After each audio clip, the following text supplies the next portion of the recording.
Today we're going to be ranking every hero skin in For Honor from worst to best. This video is a continuation of last year's list, but don't worry if you're not caught up, as I'll be covering every skin from Lord Ramiel to Oathbreaker Maddox. Bolthorn the Cursed remains the worst hero skin. The PP Poo Poo Man has dished out more disappointment than I do in the bedroom. And if there's one thing the For Honor community seems to agree on, it's that this skin makes you want to throw yourself off a cliff.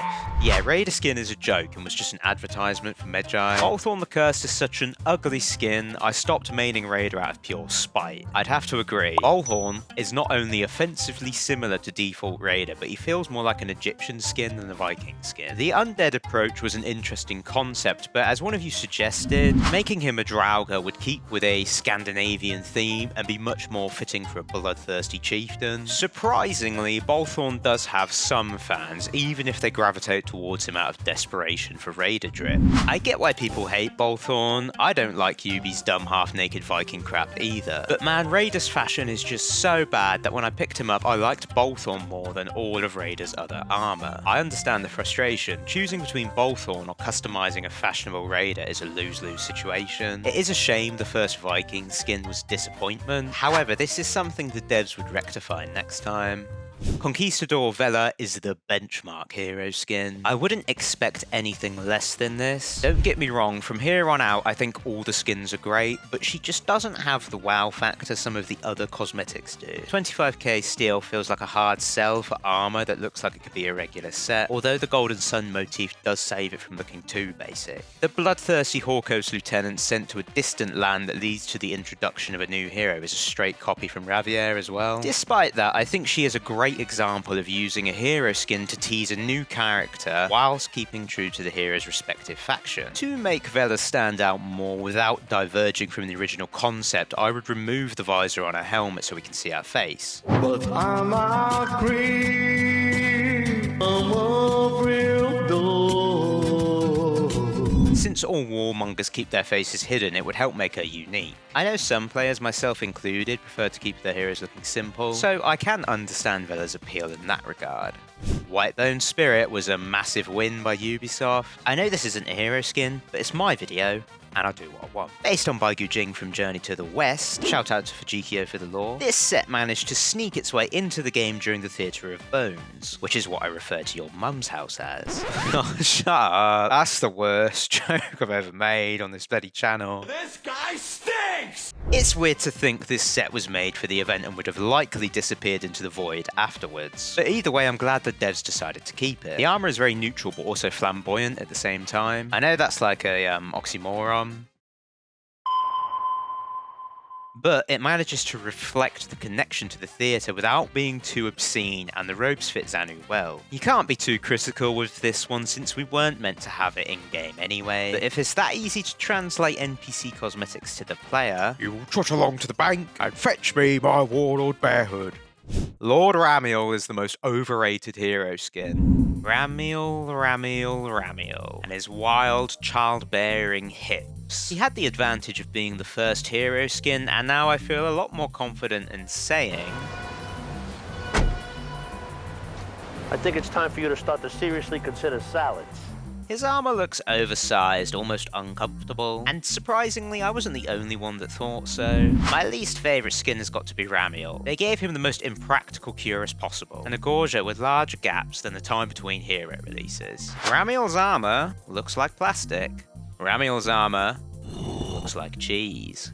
He has this almost elven design, and I don't think his proportions reflect that. There's this chubby femboy vibe going on. Maybe you're into that? I'm not here to judge. I am aware this is a nitpick exclusive to me, and Ramiel is a fan favourite, ranking high on some of your lists. I do wish you had the option to toggle the visor on the helmet. I know I said the opposite of Vela, but to build on that, giving helmeted skins the ability to toggle it on or off would take the customization one step further, similar to how mythic skins work in Overwatch 2. Inquisitor Yinchen feels aesthetically inappropriate. Long-time viewers will know I just despise the pirate on a visual level. Most of the skins work cohesively, balancing fantasy with influences from real-world myths and folklore. Technically fantasy as well, but you get what I mean. And I don't think Yinchen pulls that off. For example, Ramiel is clearly based on the true events depicted in the hit 1996 action-adventure flick Dragonheart starring Dennis Quaid. Sarcasm. But from my own interpretation, Ramiel feels like he could have been plucked straight out of an Arthurian legend. Even bad boy Bolthorn appears to echo the Norse story of Fafnir, except his greed entices the wrath of the Pharaoh's curse. What is bro waffling about? Yinchen is almost fully a product of For Honor's lore, which actually feels counterintuitive, because it's also trying to take influence from the Spanish Inquisition, but the hero is a Chinese pirate. It's a bit incohesive, a bad example of fantasy and For Honor, but as you can see, the skin is 5th on the list because it is fucking dapper. Good evening. Go back to your own country. What the fuck did you just say? Yokai Slayer Meiko is the most underrated skin. I don't think Meiko is divisive, since people generally don't have a lot to say about her. She seems to just be forgotten. However, I think Meiko is one of the more intricately designed skins. One thing I didn't mention last time was that I really like the battle-damaged armor. Something I would consider lore accurate, as I'm always getting the ever-loving Scoby smacked at me. My only dislike is the skull trousers, but apparently these are traditional. They do look goofy, but they're hakama, literally one of the only options for trousers in feudal Japan. Nearly every other samurai wears them. These are hakama. I picked them up in feudal Japan. I know not everyone likes the body horror vibe this skin has. The reason why I like the Ravier skin is mainly because, without being too forward with the fantasy elements, it brings back some of the original gritty feeling of For Honor through it. Meiko was also a good addition in that dark style, but maybe still a bit too flashy with the floating hair and following eyes for me at least. I can appreciate the hair might be make or break for a lot of people on this one, especially since she is ginger by default. Truly sickening. Wukong is definitely the wackiest skin. You're probably thinking, I gave Yinchen a grilling for being random, but Monkey Man is okay? I'm not against the devs pulling from myths and legends of the faction's real-world counterparts, especially when they're complemented by events that tie into the skin. That's where Wukong and Meiko work, but Yinchen doesn't. Let there be a Monkey Man skin as far as I'm concerned, but I ain't gonna spend any more time on it, because every title update, Raider gets shit cosmetics. It's not even borderline, it just is offensive. I do go into more detail on this point in an old video, which I'll link in the description. Wukong just works. I couldn't think of anything more fitting for a Shaolin skin, unless they put Ranton in the game. I think there could be an argument to be made he's a little too serious or grounded looking for Wukong. The devs have taken what could have easily been a goofy concept and treated it seriously, making it translate well into For Honor. He looks like the Logan of Wukong interpretations. This is what happens when a whimsical rascal plays one too many Breach matches. Despite that, I think you could show a bit of his mischievous personality by using some of Shaolin's more playful executions.